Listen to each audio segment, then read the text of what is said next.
En un país donde 8 de cada 10 personas le tiene pavor a los jueces, donde de cada 10 presos no tienen sentencia y nominalmente son inocentes 6, donde el dicho "en las cárceles solo hay pobres" es verdad. La pregunta no es si necesitamos una reforma del Poder Judicial. La pregunta es ¿cuándo y cómo reformaremos por fin al Poder Judicial? Hoy lo hablamos con el juez supremo Arturo Saldívar. Bienvenidos a una conversación de largo aliento.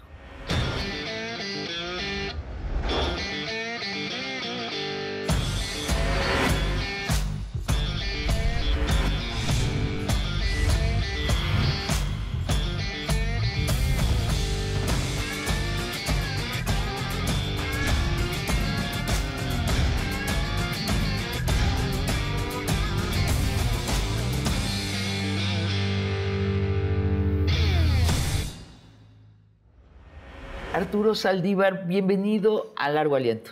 Sabina, gracias por la invitación. Estoy muy contento de estar contigo esta tarde. Arturo, te voy a leer un tuit tuyo reciente.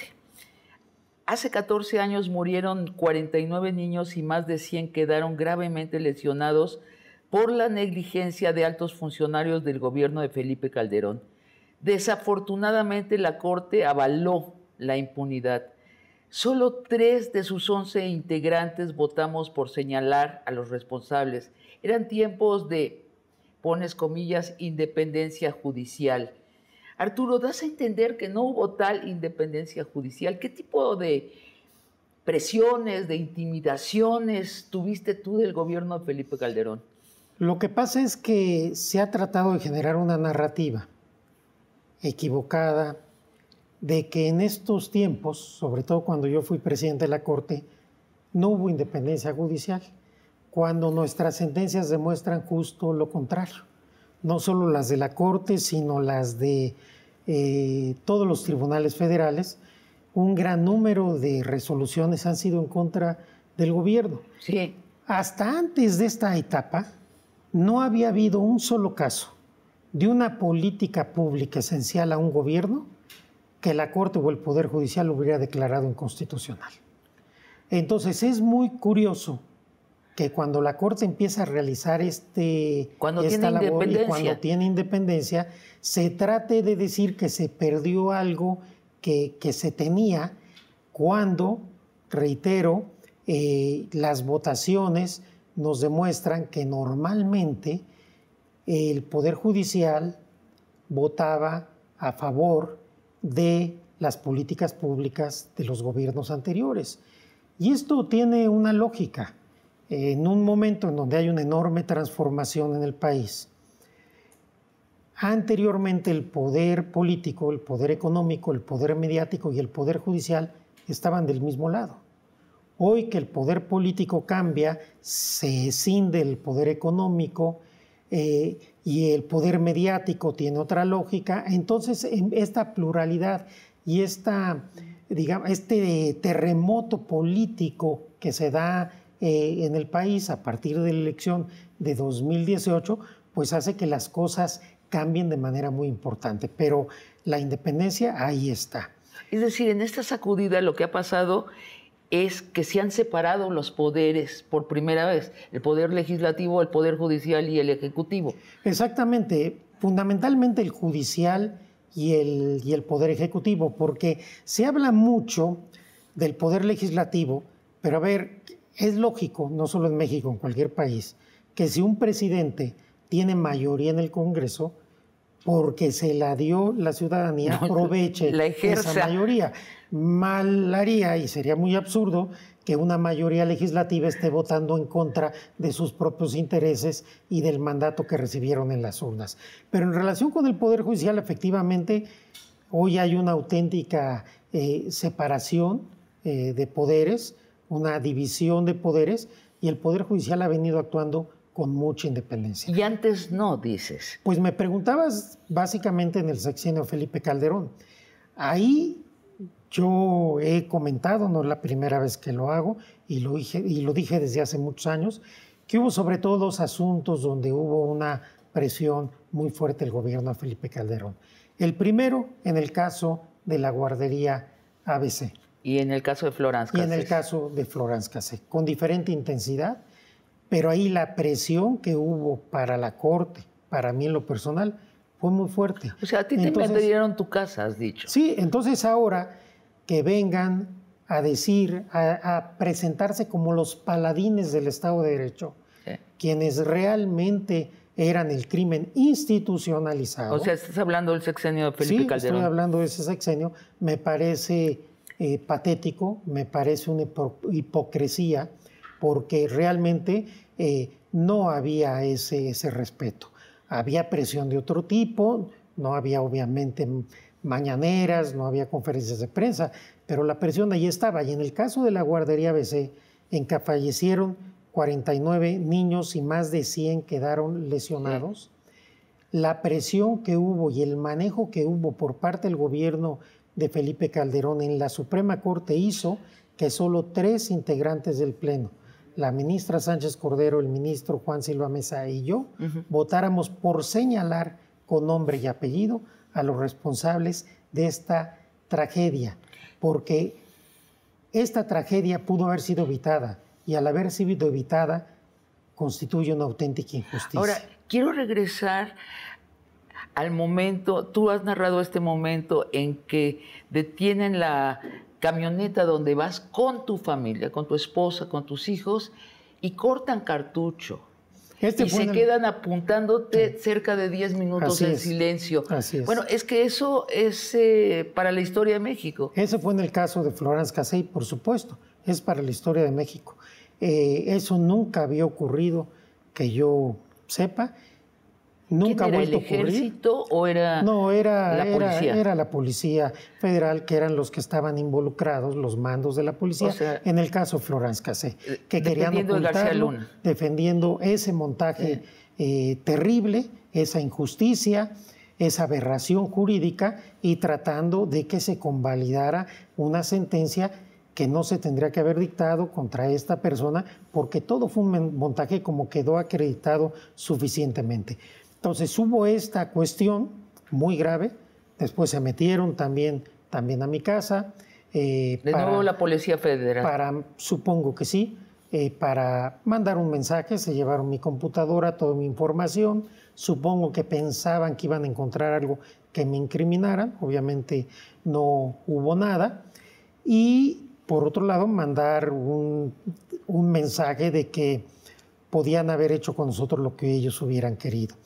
Esto yo lo informé en el momento en que ocurrió al entonces presidente de la Corte, Juan Silva Mesa, y al día siguiente a todo el Pleno de Ministros. Y dije que no iba a salir públicamente para no generar una crisis institucional que hubiera sido terrible.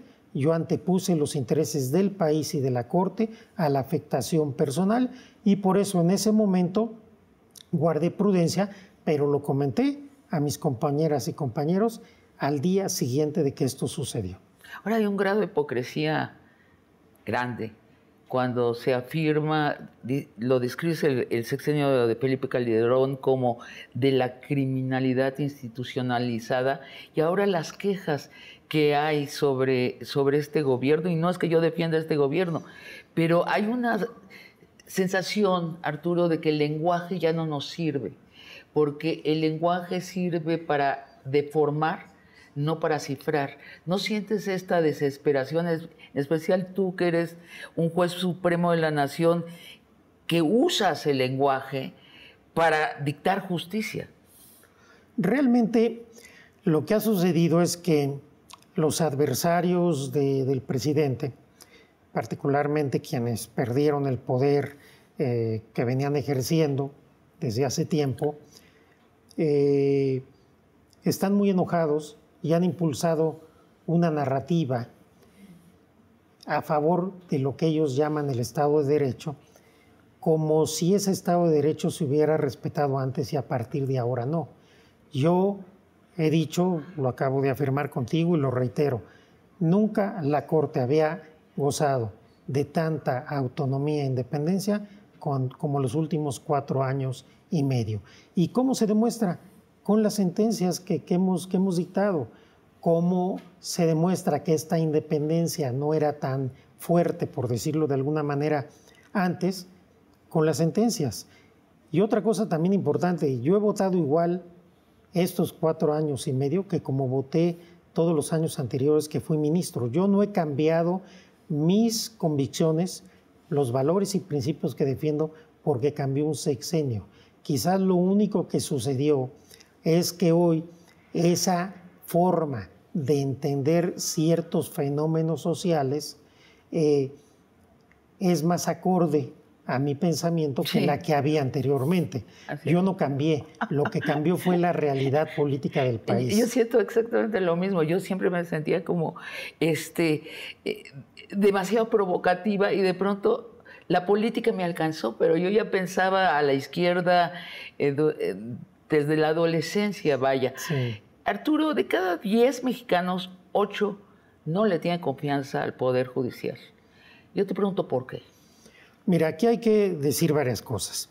Primero, hace 4 años, poco más de 4 años, cuando yo llego a la presidencia de la Corte, la verdad veníamos de un proceso electoral en donde todas las instituciones habían sido reprobadas por la ciudadanía. Había un hartazgo social sobre una clase política y sobre el manejo institucional. Lo que yo hice cuando llego a la presidencia de la Corte es primero convocar una autocrítica, aceptar lo que estábamos mal, reconocerlo y después iniciar una profunda reforma judicial que nosotros mismos encabezamos con el apoyo del presidente López Obrador y de la mayoría de las fuerzas políticas representadas en el Congreso de la Unión. Y logramos avanzar muchísimo y generar cambios paradigmáticos en el Poder Judicial Federal. De acuerdo a las encuestas del Economista, yo recibí el Poder Judicial, la Corte en específico, con un 63% de negativos y la entregué con un 63% de positivos. ¿Qué cambiaste? Si nos lo puedes ser sintético. Cambiamos muchas cosas. Primero, combate a la corrupción, al nepotismo, impulsar la igualdad de género, toda una política de igualdad de género que llevó a que el Poder Judicial Federal recibiera en la Cumbre de las Américas el primer premio interamericano a las mejores prácticas para el liderazgo de mujeres. Aumentamos de 24% a 40% el número de juezas federales. Nunca en la historia del Poder Judicial se habían nombrado tantas juezas como en estos 4 años. Las juezas que nombramos son más que las que se habían nombrado en toda la historia del Poder Judicial. Hicimos todo el Poder Judicial una política de juzgar y resolver y actuar con perspectiva de género. Combatimos el acoso sexual y la violencia de género, que eran una cultura en el Poder Judicial. Lanzamos las licencias de paternidad por 3 meses para todos los trabajadores del Poder Judicial Federal para igualarlo a la mujer, romper estereotipos, etcétera, y igualar la cancha. Ampliamos las licencias de maternidad y en términos generales dimos un impulso inédito a la igualdad de género y ya estamos muy cerca de la paridad.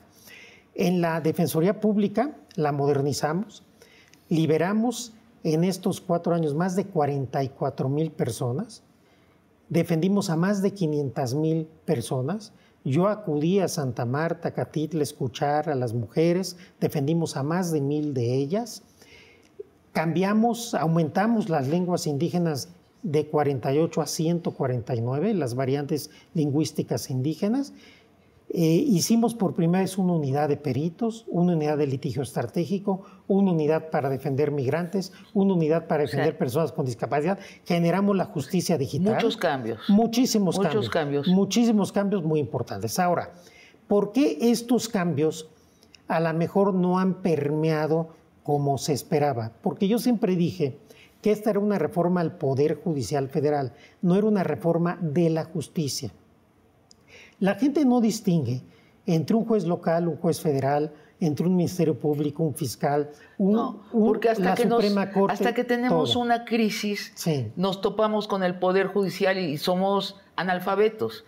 Exacto, y hay que reconocer que casi la totalidad de las personas, sin importar su nivel socioeconómico, que se enfrentan por primera vez a la justicia, tienen una experiencia desagradable. ¿Sí? Consecuentemente, como la gente no distingue entre los diferentes tipos de jueces, incluso de fiscales, de ministerios públicos y de policías, pues todo lo que pasa en el tema de la justicia afecta al Poder Judicial Federal, Claro. a pesar de que el Poder Judicial Federal tiene un nivel profesional, técnico y ético muy superior al de la mayoría de los tribunales de los estados. ¿Qué se tiene que reformar para que los mexicanos no sintamos miedo de los jueces? Y déjame darte otro dicho muy mexicano. En las cárceles mexicanas solo hay pobres o pentontos. Esto lo dice todo mundo en el pueblo, porque es verdad, porque están llenas las cárceles mexicanas de pobres.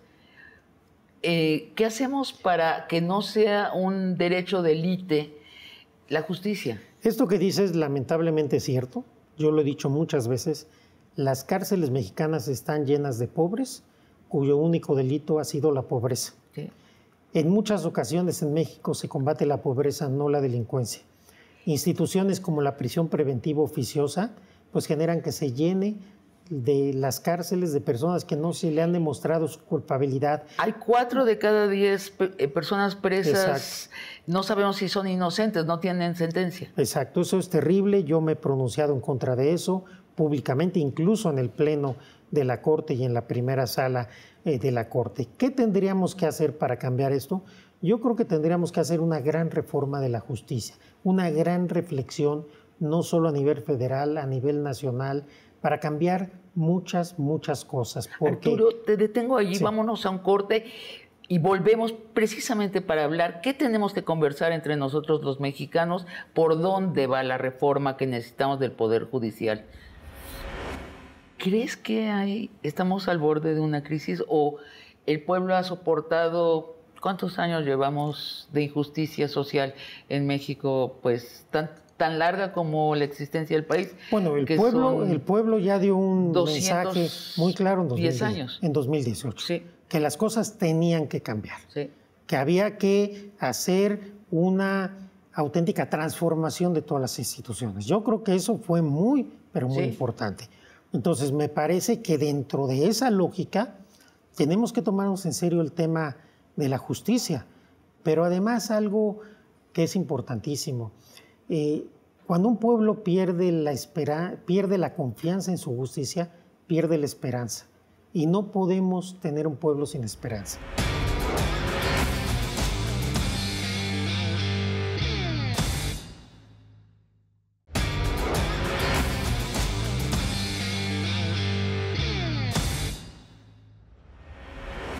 Arturo Saldívar, yo te agradezco tu apertura porque estamos en una época donde estamos en las frases no se toca, el INE no se toca, nada se toca, el Poder Judicial no se toca.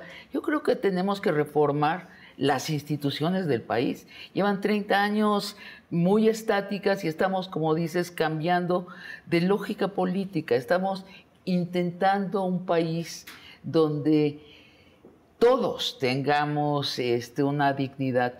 En ese sentido, retomo donde te quedaste tú. ¿Qué tenemos que conversar sobre el Poder Judicial y reformar últimamente?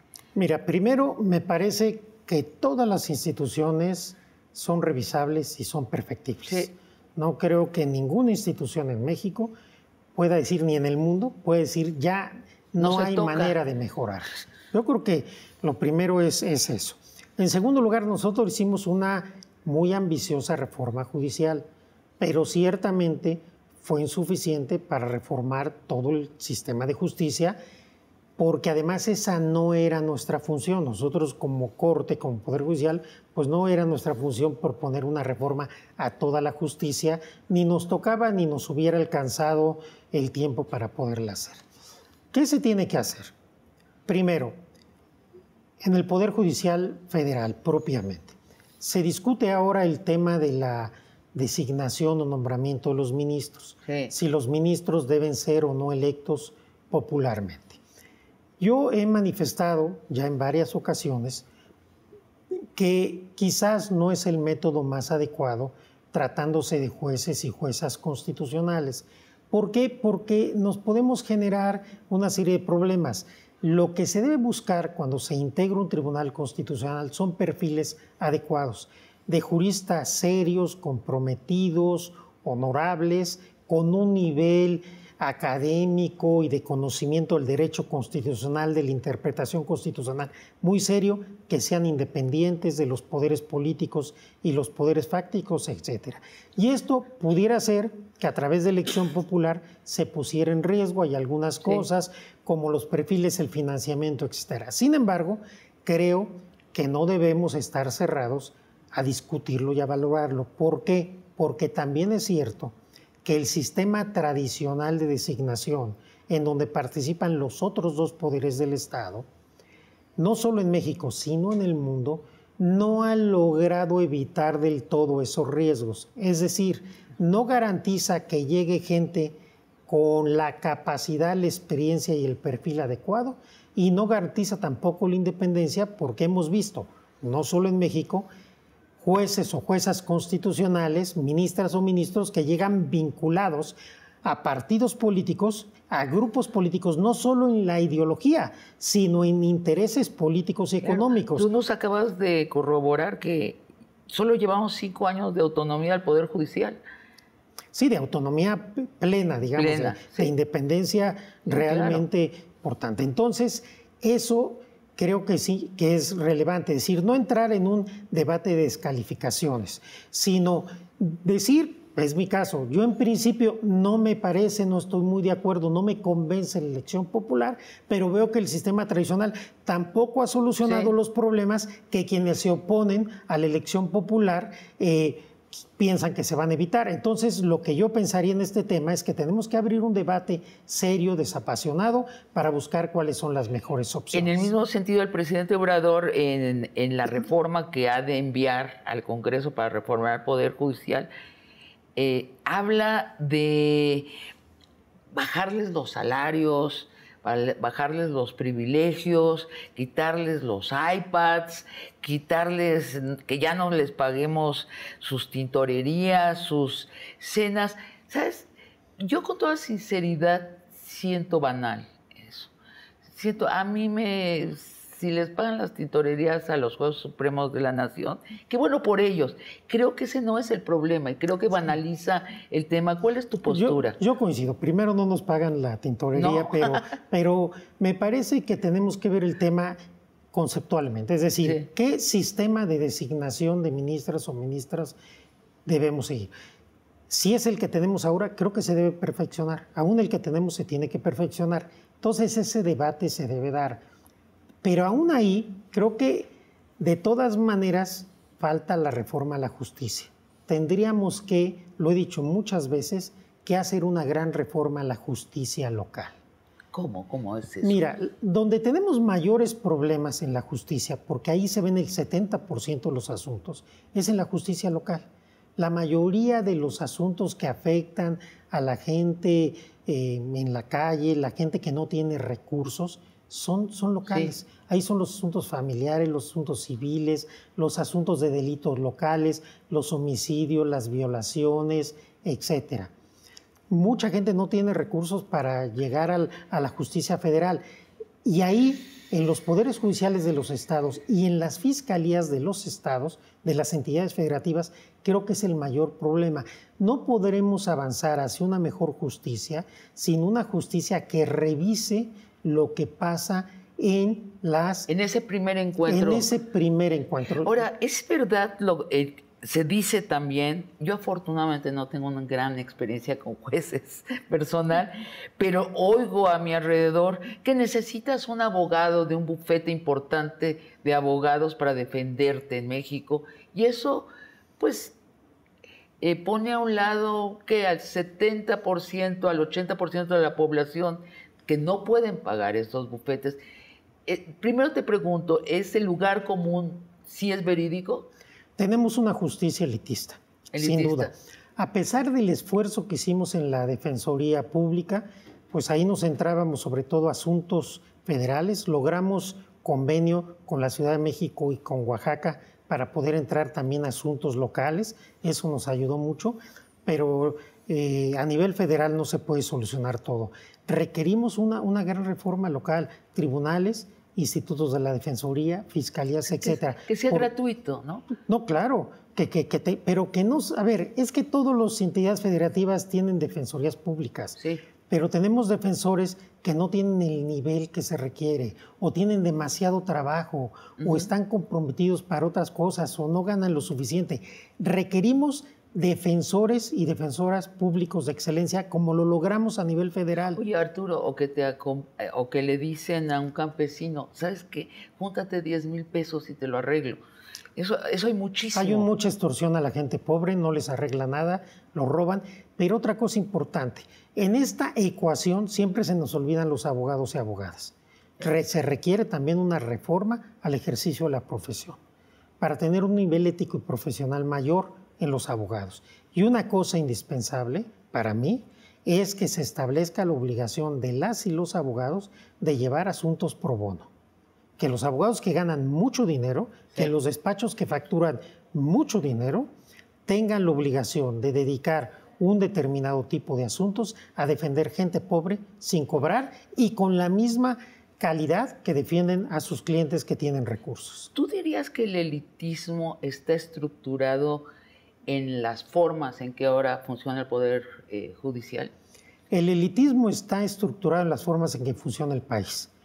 Y el Poder Judicial es parte del país y esos estereotipos se repiten. No necesariamente que haya responsabilidad de los poderes judiciales, el problema es mucho más complejo, pero todo el fenómeno de la justicia en México sí es una justicia injusta, que castiga la pobreza, que da ventaja a la gente de recursos, y esto en muchos países existe, es decir, lograr una justicia equitativa entre gente de recursos no es tan fácil. No, es un grado de civilización superior. Pero tenemos que primero ser claros de que eso existe, sí, tratar de ponernos de acuerdo en qué medidas tomar y avanzar para tratar de empezar a revertir esto, porque esa injusticia social que está ahí no podemos seguir tolerándola como mexicanas y como mexicanos. A mí me duele mucho el dolor de la gente pobre, de los inocentes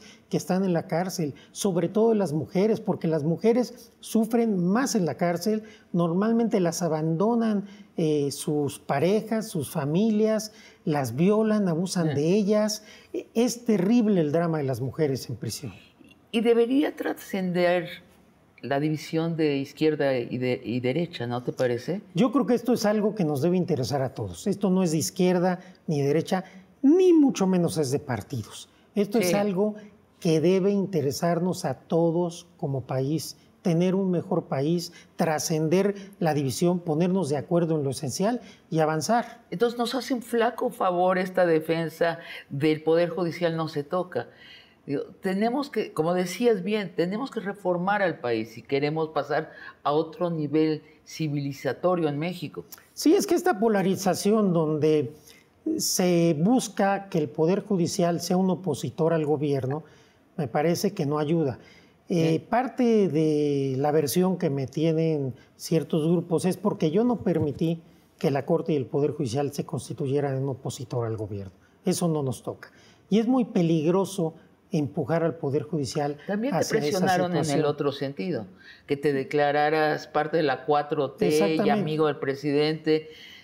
También lo intentaron del otro lado. Sí, pero la verdad creo que se logró el equilibrio, teniendo una relación cordial, amable, incluso afectuosa con el presidente, pero siempre con mucho respeto a la esfera de cada quien.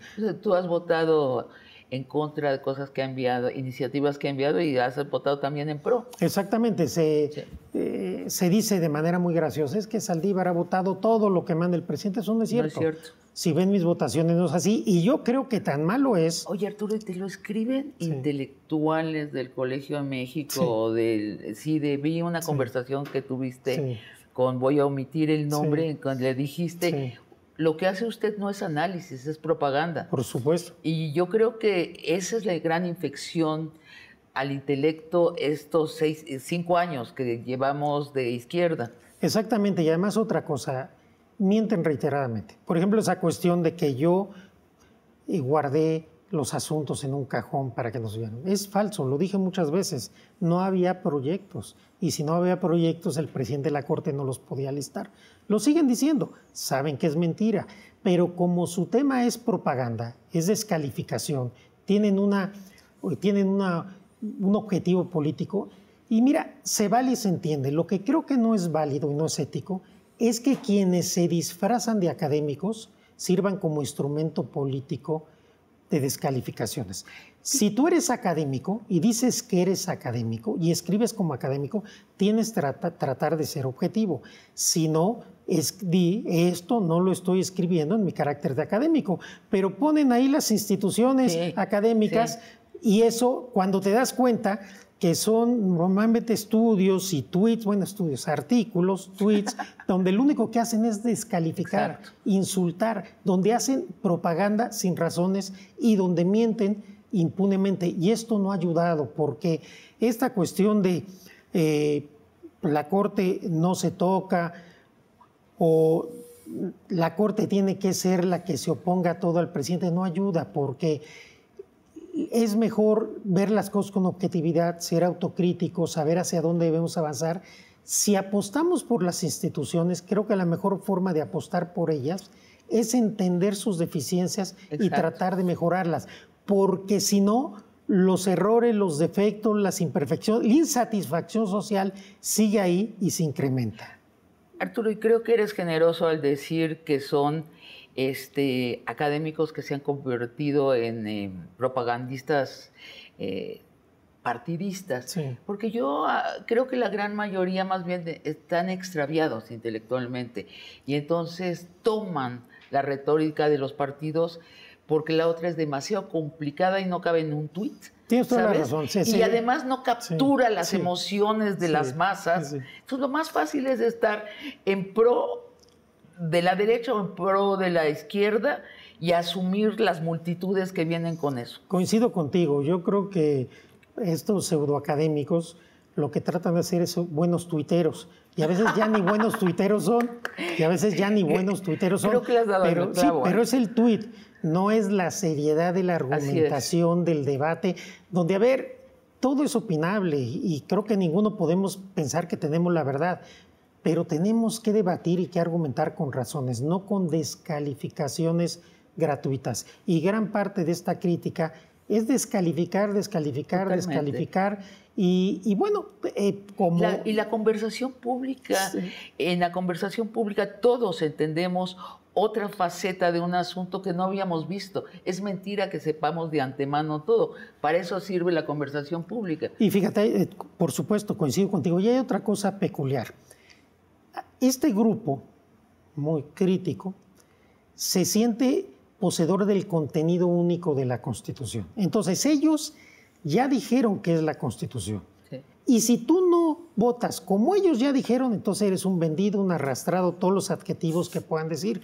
Cuando ni conocen el caso, no escucharon tus argumentos, no los analizan, no los rebaten, simplemente te descalifican como si fuera partido de fútbol. Yo le voy a un equipo, todo el otro votaste con ese partido, estás descalificado. Y del otro lado, votaste a favor del concepto que yo como poseedor de la Constitución digo, entonces te aplaudo, eres héroe, eres heroína, sí, te vamos a poner una estatua. Hasta que me falles exactamente, y no seas ortodoxo en tu izquierda o tu derecha. Exactamente. Arturo, ¿y qué tanto goza de popularidad entre los jueces supremos la idea de que hay que reformar al Poder Judicial? Yo me pregunto si no los más indicados para emprender esta gesta histórica son ustedes, que conocen al Poder Judicial y están en la punta de ese poder. Yo creo que así debería de ser. Yo por eso hice el impulso que a mí me tocaba y empecé por una autocrítica. Pero la verdad hay que decirlo, en el Poder Judicial hay poca autocrítica. Hay muy poca autocrítica y normalmente pues lo que se trata es se piensa que la autocrítica pone en riesgo a la institución y yo creo que al contrario la fortalece. Creo que la autocomplacencia nunca es buena, menos en un momento político y social como el que estamos viviendo. Sí, mañana tú presentarás la iniciativa, no sé siquiera si es posible, pero déjame pasar esta posibilidad. Tú presentarás la posibilidad de una reforma del Poder Judicial ante tus compañeros de la Suprema Corte de Justicia de la Nación, ¿sería aprobada o no? Mira, yo ya presenté la que a mí me tocaba Claro, cuando era presidente de la Corte. Yo esta creo, grande que... Es que yo creo que ahora esta gran reforma debe salir de todas las fuerzas políticas, de un diálogo constructivo entre todas y todos los mexicanos. Obviamente tendrá que haber alguien que sea la líder o el líder del proyecto. Creo que en este momento ya no le toca a la Corte, pero sí me parece que es importante y necesario avanzar hacia una reforma de la justicia. ¿Podría ser tú? No, yo en este momento ya no podrías. Mira, no tenemos derecho a iniciativa, pero ya tampoco me tocaría a mí construir este proyecto. Creo que le toca más bien a quienes van a llegar en el siguiente proceso legislativo, electoral, y ojalá durante estos meses pues se pueda ir construyendo un debate serio sobre los pros y los contras, no descalificar cada propuesta, sino analizarla y tratar de ir avanzando, porque la gente, el pueblo, ya no soporta tanta injusticia. Nos debe mover y conmover lo que está pasando en el país. No podemos seguir nosotros mirándonos al ombligo o viendo hacia otro lado como si no hubiera tanto dolor y sufrimiento. ¿Crees que estamos al borde de una crisis o el pueblo ha soportado? ¿Cuántos años llevamos de injusticia social en México? Pues tan larga como la existencia del país. Bueno, el pueblo ya dio un mensaje muy claro en 2018. Sí. Que las cosas tenían que cambiar. Sí. Que había que hacer una auténtica transformación de todas las instituciones. Yo creo que eso fue muy, pero muy importante. Entonces, me parece que dentro de esa lógica tenemos que tomarnos en serio el tema de la justicia, porque si no nos tomamos en serio el tema de la justicia, pues creo que la reacción del pueblo en relación con sus operadores de justicia puede generar, sí, problemas de mucho tipo, pero además algo que es importantísimo. Cuando un pueblo pierde la confianza en su justicia, pierde la esperanza. Y no podemos tener un pueblo sin esperanza. Yo creo que parte de la función que tenemos todos los jueces y las juezas y todos los operadores jurídicos es hacerle ver a la gente, al pueblo, que se puede luchar por sus derechos, que hay quien defiende sus derechos y que lo sientan en sus casos particulares, en su vida personal. Hay mucho que se ha avanzado gracias a los criterios de la Corte, pero la gente no lo sabe. No. Temas de interrupción legal del embarazo, de matrimonio igualitario, de juzgar con perspectiva de género. Hay muchos temas, pero la gente no los percibe todavía, no le llegan, o cuando le llegan no sabe que se debe a la Corte. Entonces, creo que tenemos que seguir avanzando y yo veo dos focos, digamos, rojos en la justicia. La justicia penal y la justicia familiar. La manera como se despoja y se abusa de las mujeres con la violencia vicaria, quitándoles sus hijos, usando a los hijos y a las hijas como instrumento para lastimarlas, la corrupción que hay en muchos tribunales cuando el esposo o el padre tiene poder económico o político, es indignante. Tenemos que avanzar en la justicia penal y en la justicia familiar. Arturo, te pido que hagamos una pausa. En el último segmento te propongo que nos ilumines sobre ciertos dictámenes recientes de la Suprema Corte de Justicia que han sido muy polémicos. Vamos a un corte y regresamos. Gracias. ¿Cuándo vamos a tener un poder judicial que imparta justicia, sin mirar el color de la piel de las personas, el género, la orientación sexual, el tamaño de tu cartera, tus relaciones de poder? ¿Estamos hablando de un futuro lejano o posible y próximo? Yo lo contestaría en dos formas. Primero, por lo que hace al Poder Judicial Federal, yo creo que ese es el compromiso, en eso estamos. La gran deuda es la justicia en general. Para que la justicia en general en nuestro país pueda llegar a lo que tú dices, sí nos hace falta mucho esfuerzo y algún número de años. Pero creo que es posible. Lo que se requiere es tener voluntad política y ganas de trabajar y aceptar o asumir los costos políticos cuando se tienen que hacer las cosas que uno tiene que hacer.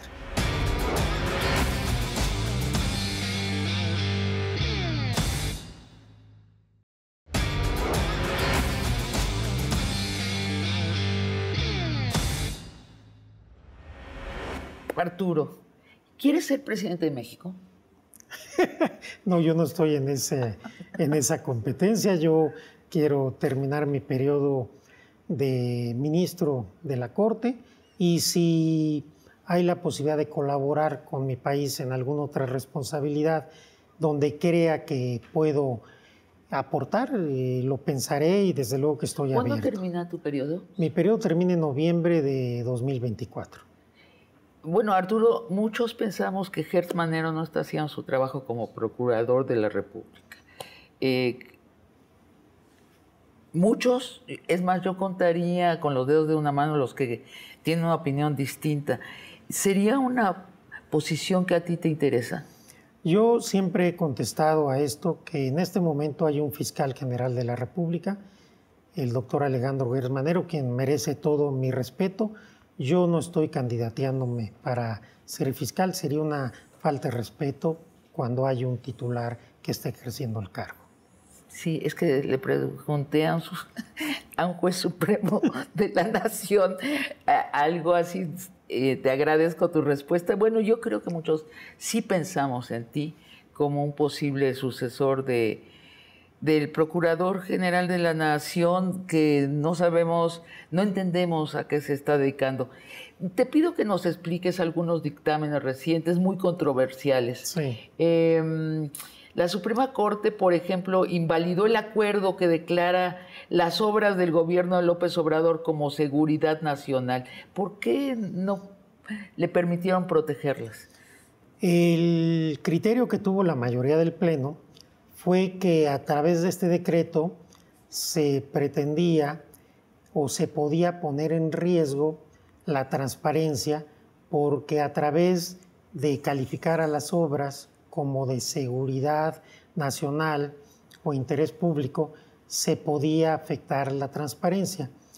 Quienes votamos en minoría, particularmente yo, sostuve que lo que había establecido el proyecto que se aprobó eran cuestiones hipotéticas y que nunca la Corte había invalidado una ley o un decreto por cuestiones hipotéticas, pero que además no era verdad que se reservara la información, porque que una ley o un decreto califique algo de seguridad nacional o interés público no implica que no se pueda dar la información. Lo único que significa es que en el INAI se tendrá que hacer una prueba de daño. Y la prueba de daño que se hace en todos los asuntos de este tipo nos puede decir si en el caso concreto el interés público es superior que el interés de conocer la información. Yo por eso voté en ese sentido, pero desde luego que respeto la decisión mayoritaria, que además pues, es la decisión de la Corte.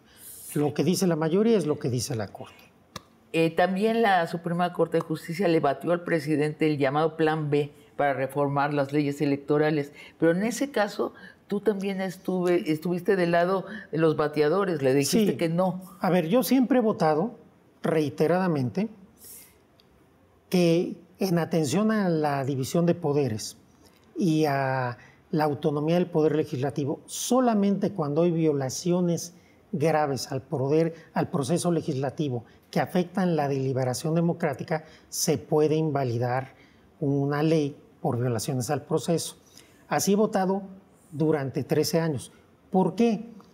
Porque si hubo posibilidad de debate, de deliberación democrática, y nosotros invalidamos una ley, lo que estamos haciendo es trastocar la conformación del Congreso que determinó la ciudadanía en su voto.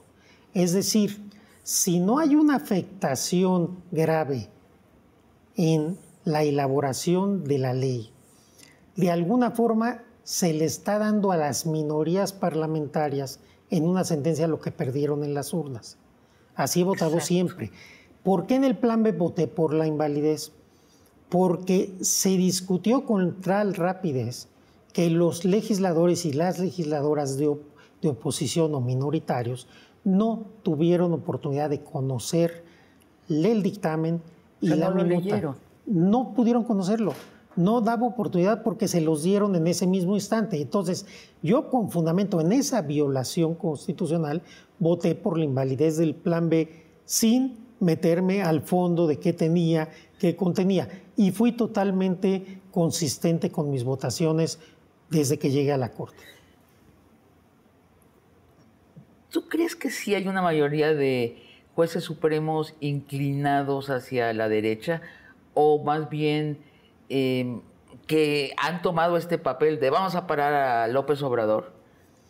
Para mí es delicado poder responder esta pregunta siendo integrante del Pleno. Yo simplemente diría que pues hay que remitirnos a las votaciones.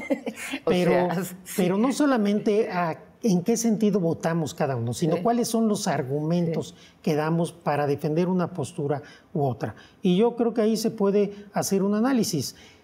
Cada ministro y ministra puede votar de acuerdo a sus convicciones, a lo que piensa, pero creo que tenemos la obligación de fundamentar y argumentar y sobre todo ser consistentes.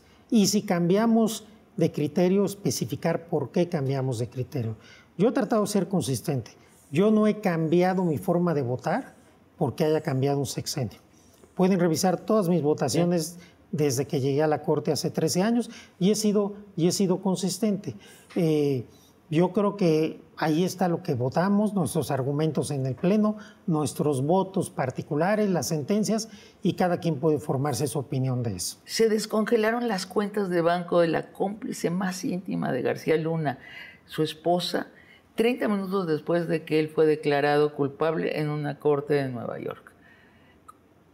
Los legos nos preguntamos, ¿cómo diablos es posible esto? Esa sentencia y otras son dictadas por jueces o tribunales colegiados, en este caso Tribunal Colegiado y Circuito, no son resoluciones de la Corte, ni son sentencias donde la Corte tenga incidencia.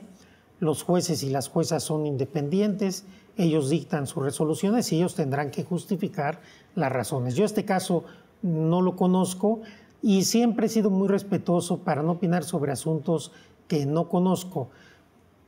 Alguna razón habrán tenido los integrantes del tribunal colegiado, quizás se apoyaron en alguna jurisprudencia de la segunda sala de la Corte. La verdad, no conozco la sentencia y no podría opinar. Se permitió escarcelar al Chapito, a Ovidio Guzmán.